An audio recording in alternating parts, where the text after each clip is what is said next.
Namaste, namaste, family of light.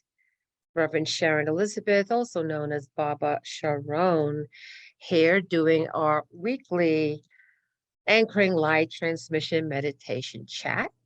It's something that we've done from the very inception of the Anchoring Light Transmission Meditation, which has been taking place every single Monday without fail for 16 years.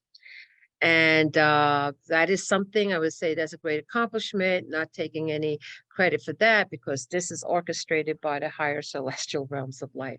So actually, they orchestrate everything. You can see behind me, we have some beautiful pictures over here.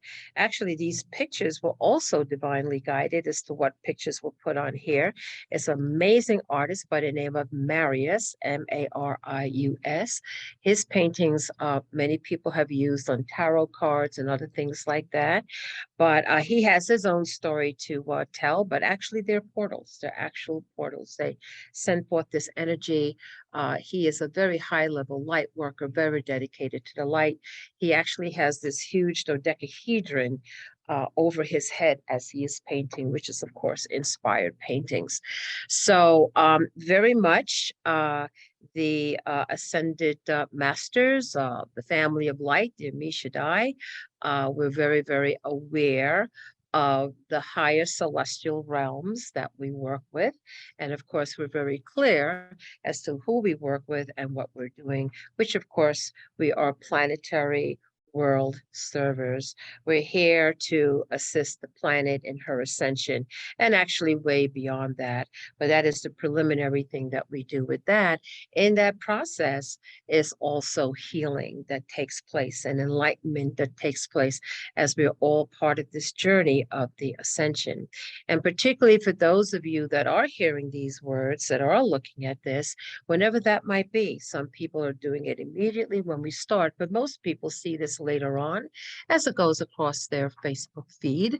And if that happens, know that you are welcome to participate in the Anchoring Light itself, because we don't do that part of it on Facebook Live. We just have our chat.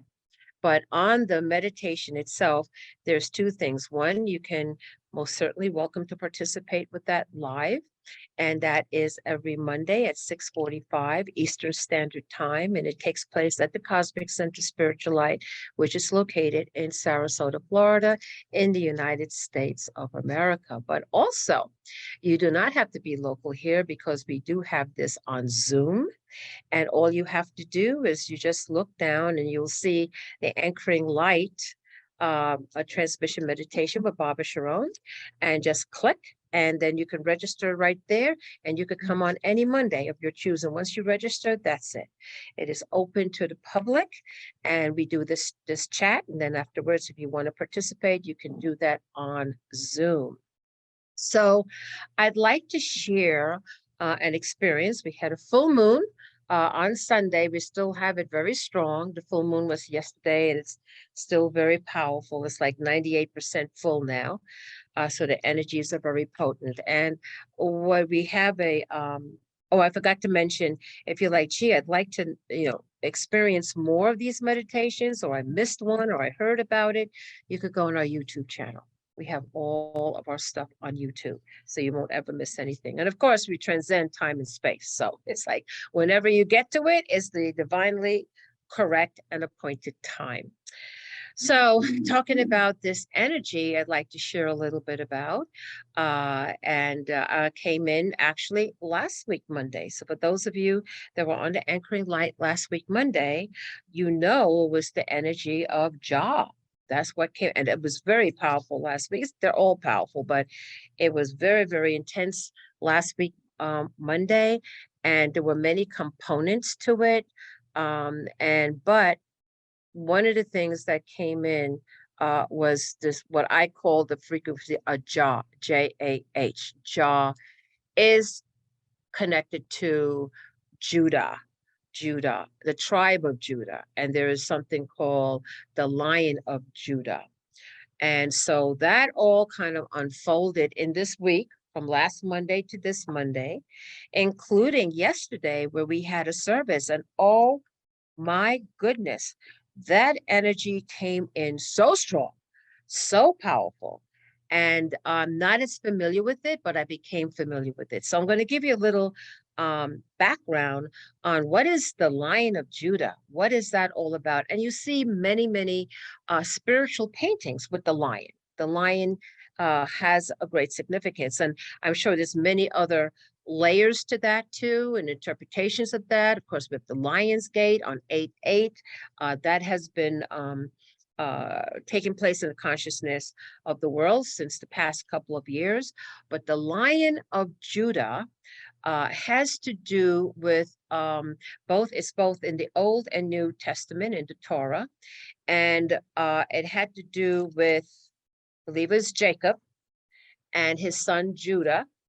And he said his son Judah was like a lion, like a cub, okay, that's going to be a strong, okay, that's protective, okay, that is basically taking care of and watching the light, okay, the family of light, a protective energy protecting the family of light.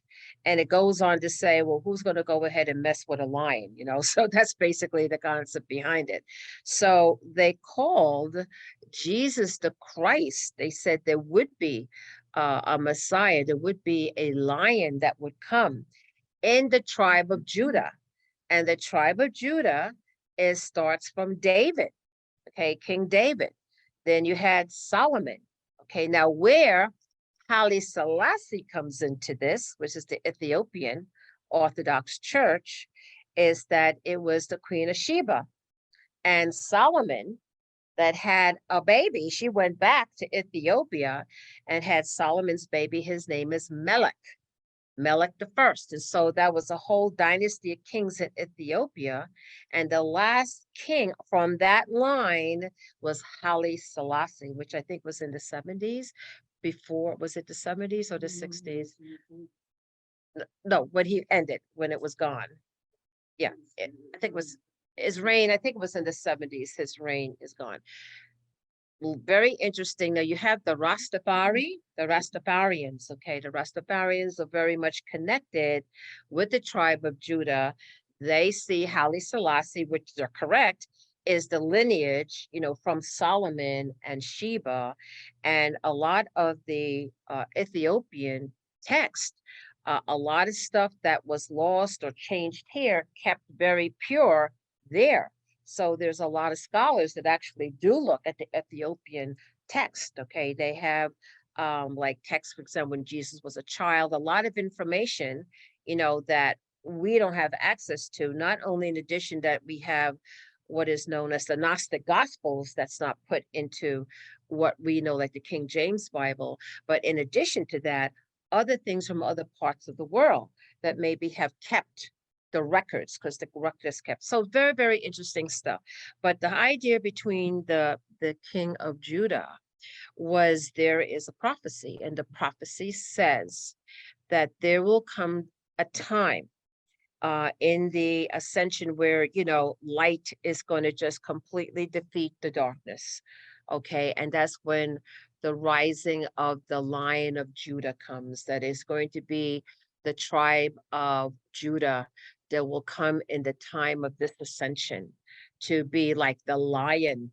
Okay. That's going to make sure everything is going to be okay, that we're going to be able to be victorious and bringing the fullness of the light to this planet and beyond this planet. We're not just working this planet. This planet needs it, but it's entangled with other things too. So this is very much about a new cycle of time, of ancient cycle of time coming around again with this energy to now, which is, I think, a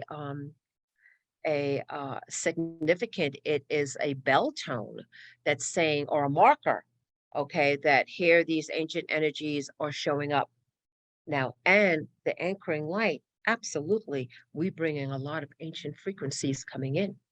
We bring and anchor that frequencies coming in. So it's a whole new regenerous, a whole new dynamic of this process that we know as the ascension, bringing us out of duality, bringing us out of fear, out of suffering, and all of that. So very exciting, I wasn't as familiar with the Lion of Judah, but it was very interesting, and it's very in alignment that Jesus the Christ said, because it's also in Revelations.